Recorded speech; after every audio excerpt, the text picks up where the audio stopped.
Pour débuter l'utilisation du module de paie, la configuration du module doit être effectuée. Consultez la documentation ou demandez une formation privée pour obtenir de l'aide pour la configuration de l'assistant de démarrage du module de paie. Pour ajouter une rémunération, cliquez sur Configuration, Rémunération. Cliquez sur le bouton Ajout pour voir une ligne supplémentaire s'ajouter. Inscrire un code, le nom de la nouvelle rémunération. Choisir un type de rémunération. Par exemple, ajouter un salaire pour les administrateurs. Le code sera Admin. Le nom Salaire administrateur et le type de rémunération sera Salaire. Si l'administrateur ne paie pas l'assurance emploi, décochez l'option Heures prises en compte pour l'assurance emploi dans l'onglet Description.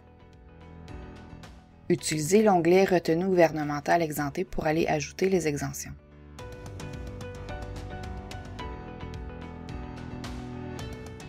Une fois la rémunération sauvegardée, ouvrir Configuration employeur. Onglet Lien au grand livre. Cliquez sur le bouton Ajouter pour inscrire la nouvelle rémunération et sélectionnez le compte au grand livre désiré. Cliquez sur Configuration retenue d'employé. Cliquez sur le bouton Ajout pour voir une ligne supplémentaire s'ajouter. Inscrire un code, le nom de la nouvelle retenue. Dans cet exemple, j'ai ajouté les retenues pour travailleurs étrangers, les plus fréquemment utilisées, soit le logement et l'assurance COAN. Si besoin, associez la retenue de référence. N'hésitez pas à demander conseil auprès de votre comptable pour savoir avec exactitude laquelle choisir. Ouvrir Configuration employeur. Onglet Lien au grand livre. Sélectionnez Retenue d'employé. Ajoutez la première retenue. Nous prendrons l'assurance COAN.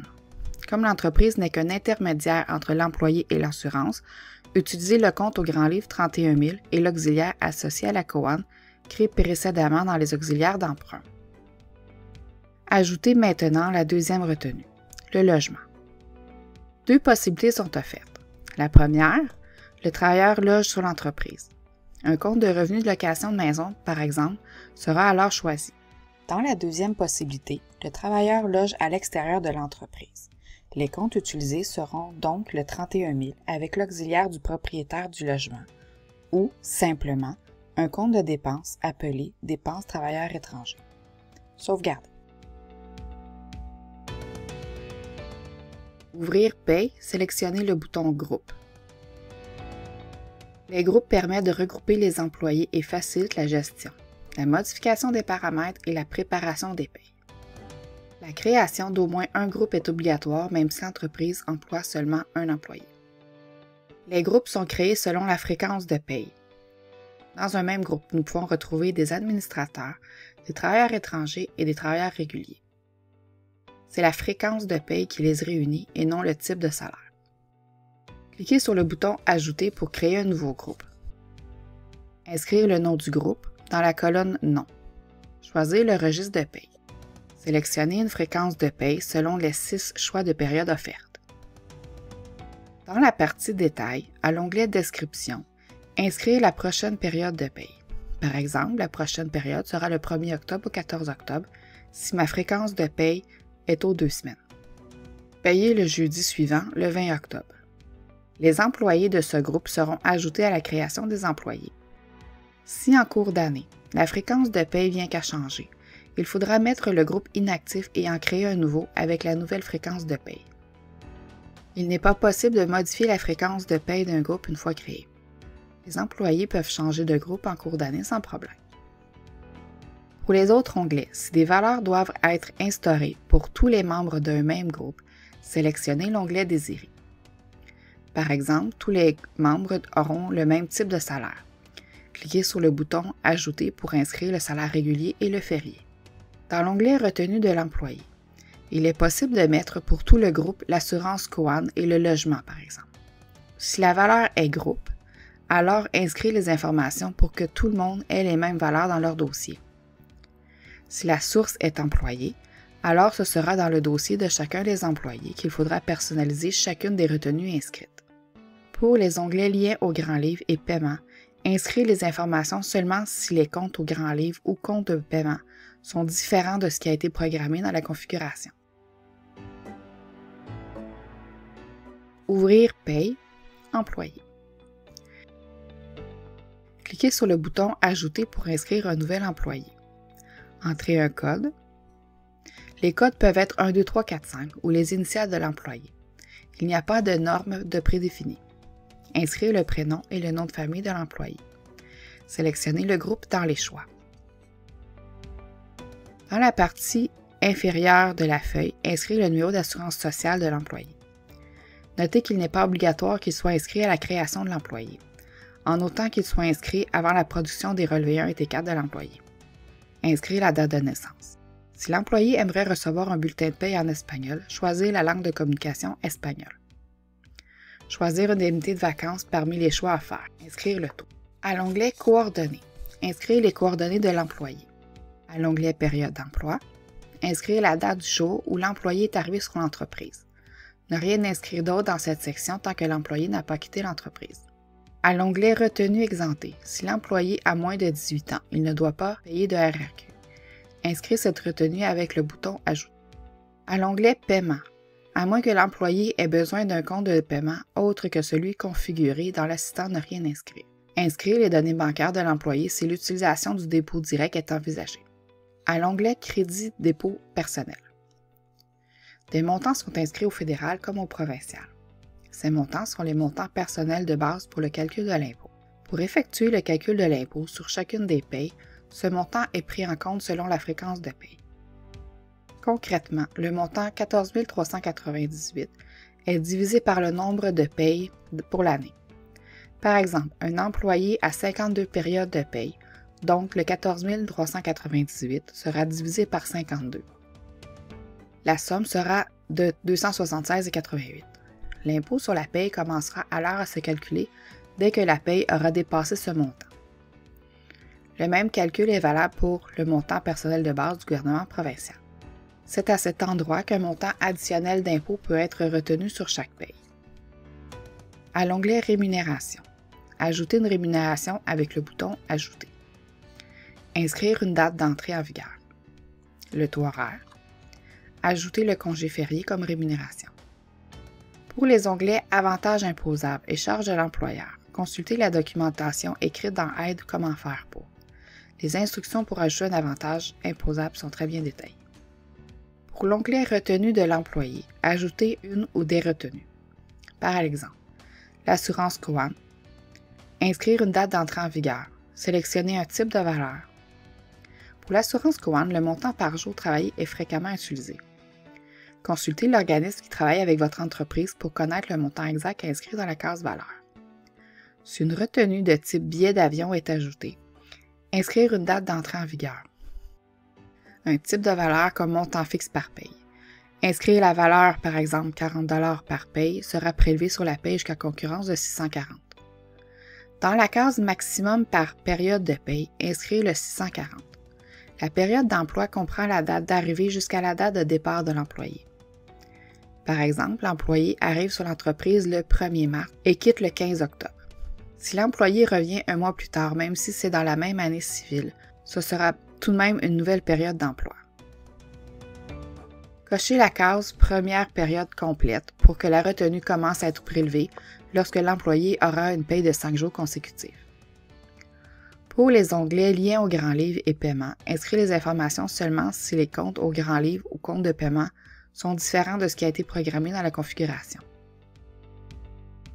L'onglet Vacances montre les cumulatifs de vacances lorsqu'un employé cumule ses vacances et qu'ils ne sont pas payés sur chacune de ses payes. Les vacances doivent être cumulées jusqu'à la fin de la période en cours et payables seulement durant la prochaine période. Par exemple, la période de vacances pour l'entreprise est du 1er mai au 30 avril. Si un employé débute son emploi en juin, alors il cumule des vacances jusqu'au 30 avril suivant. Il n'aura pas droit à des vacances payées l'année de son embauche. Sur l'exemple à l'écran, l'employé a cumulé un total de 342,37, qui est réinscrit dans la période en cours sur la ligne de solde début. C'est ce solde qui est dû à payer pour l'employé pour toute la période. La ligne plus vacances calculées est le montant qui est cumulé pour la prochaine période. Le solde de fin est le solde de vacances cumulées à payer si l'employé quitte l'entreprise. Sigadoc est une plateforme web qui permet aux employeurs qui utilisent Sigafinance Cevo de déposer les documents relatifs à la paye de leurs employés, comme les bulletins de paye et les feuillets fiscaux relevés 1 et T4. Pour la configuration de la plateforme et l'utilisation, consultez les vidéos dans le menu Aide sous Aide vidéo. La préparation des payes. La préparation des payes est la première étape de la routine de paye. Ouvrir le menu Paye. Sélectionnez le bouton Préparation de paye. Sélectionnez le groupe désiré si plus d'un groupe est présent. Validez que la bonne période soit inscrite dans la case Numéro de paye. Il est possible de modifier la semaine. Cliquez sur la flèche déroulante pour choisir une autre semaine que celle affichée. Si une deuxième paye doit être faite dans la même semaine qu'une paye déjà complétée, resélectionnez la même semaine. Cliquez sur Suivant. À l'étape de la sélection des employés, validez que tous les employés soient présents.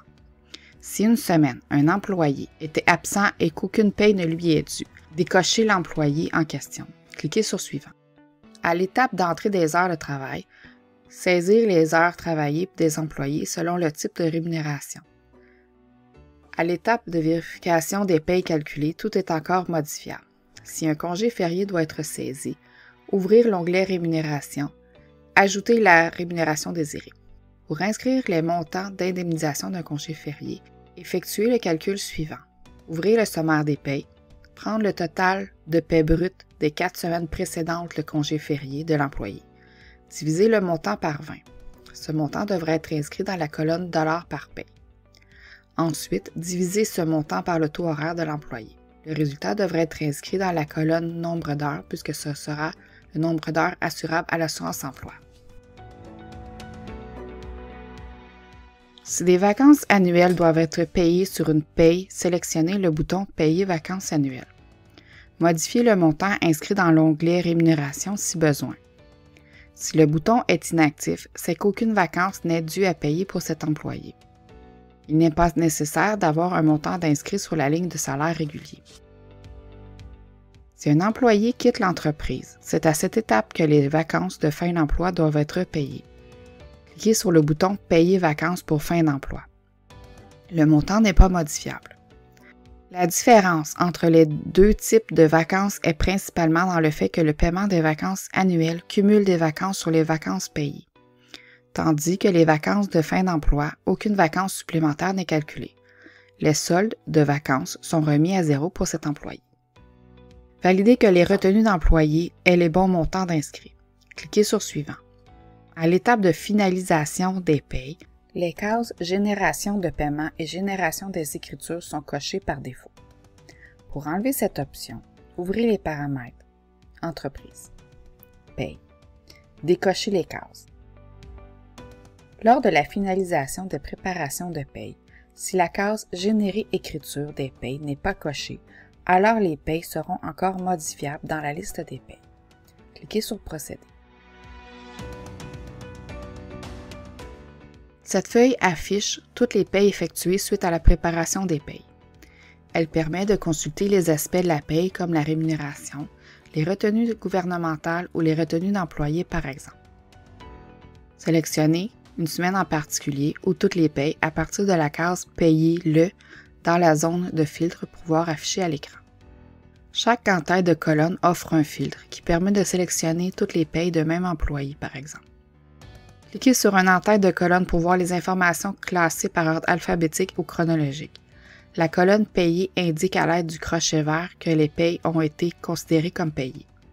La colonne Numéro d'écriture indique le numéro de l'écriture qui a été générée dans la saisie des écritures pour la paye de l'employé. Dans le logiciel Sigafinance Cevo, chaque paye de chaque employé aura son écriture individuelle. Ce qui veut dire que si 10 employés sont payés pour une semaine donnée, alors 10 écritures seront ajoutées dans la saisie des écritures. C'est à cette étape que les payes peuvent être supprimées si besoin. Sélectionnez les payes erronées et cliquez sur le bouton « Supprimer » dans le volet de navigation. Recommencez le processus de préparation des payes pour refaire la paye avec les bons montants. Pour sortir les bulletins de paye, 3 possibilités sont offertes. Il y a l'impression classique avec le bouton Bulletin de paie. Sélectionnez les employés désirés et cliquez sur le bouton Bulletin de paie. L'écran des rapports s'affichera à l'écran avec le bulletin de paie. Imprimez le bulletin avec le mode d'impression de votre choix. La deuxième possibilité est l'envoi du bulletin par courriel. Notez que la configuration de l'envoi par courriel doit avoir été effectuée dans les paramètres ainsi qu'une adresse courriel inscrite dans le dossier de chacun des employés. Cliquez sur le bouton « Envoyer bulletin par courriel ». Les bulletins de paye seront envoyés directement sans que l'écran des rapports s'affiche. La troisième possibilité est la plateforme Sigadoc. L'envoi des bulletins est effectué automatiquement lorsque la finalisation de la préparation des payes est effectuée. Si une fin d'emploi doit être effectuée, rappelons-nous que les vacances de fin d'emploi ont été payées à l'étape de la préparation des payes. Ici, dans la liste des payes, prendre en note pour l'employé la fin de la période de paye qui vient d'être payée. Ouvrir le dossier de l'employé à l'onglet « Période d'emploi ». Inscrire la date qui a été notée dans la colonne « Date » du dernier jour de travail. La case à droite est inaccessible. Une date s'inscrira dans cette case seulement lorsque le relevé d'emploi aura été imprimé. Ouvrir le menu Paye. Rapport, relevé d'emploi. L'écran des rapports s'affiche à l'écran. Sélectionnez l'employé désiré et affichez à l'écran. Le document affiché n'est pas le document officiel. Il est là pour aider à compléter le document officiel. Imprimez le document avec le mode d'impression de votre choix. L'employé sera maintenant inscrit comme inactif dans le dossier de l'employé. Si plus tard, l'employé revient dans l'entreprise, ajoutez une nouvelle période d'emploi dans la colonne « Date du premier jour de travail ».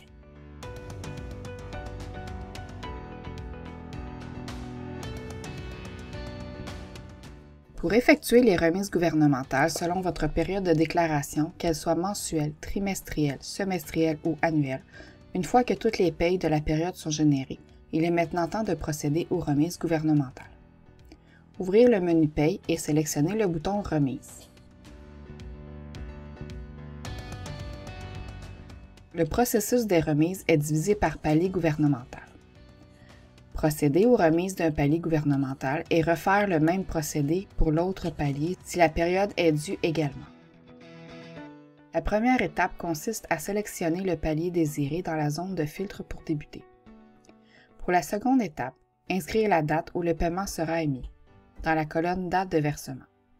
Le versement doit être fait dans les 15 jours suivant la fin de la période indépendamment de la période de déclaration de l'entreprise pour les 2 paliers de gouvernement. Par exemple, si la période est du 30 mars, la remise devra être faite au plus tard le 15 avril. La troisième étape consiste à cliquer sur le bouton « Payer somme due ». Vérifiez que le gain brut soit conforme, qu'il ne manque pas ou qu'il n'y ait pas de paie en trop. La fonction « Payer la somme due » complétera la cellule « Remise versée ». Si des paies ont été ajoutées ou supprimées dans une période précédente, un montant sera inscrit dans la colonne « Différence ». La fonction « Payer la somme due » tiendra en compte la colonne « Différence » qui veut à ce que la différence revienne à 0 suite à la sélection de la fonction. Pour la quatrième étape, cliquez sur le bouton « Fermer la prochaine période ». La fonction ira créer des remises dans la saisie des écritures et transmettre les montants dans les formulaires de remise. Un crochet vert s'affichera suite à la fermeture de la période. Si des corrections doivent être faites après la fermeture, il est possible de réouvrir la période en sélectionnant le bouton « Rouvrir derrière période fermée ». Si la période de l'autre palier est due à effectuer, un message d'avertissement sera affiché pour indiquer qu'un dossier de remise à la même période n'est pas fermé. Cliquez sur « Sélectionner le dossier » pour effectuer la remise de ce dossier. Refaire les mêmes étapes qui ont été vues précédemment. Quand le deuxième palier est complété, cliquez sur le bouton « Formulaire de remise ». L'écran des rapports s'affichera. Sélectionnez le ou les rapports de remise désirés.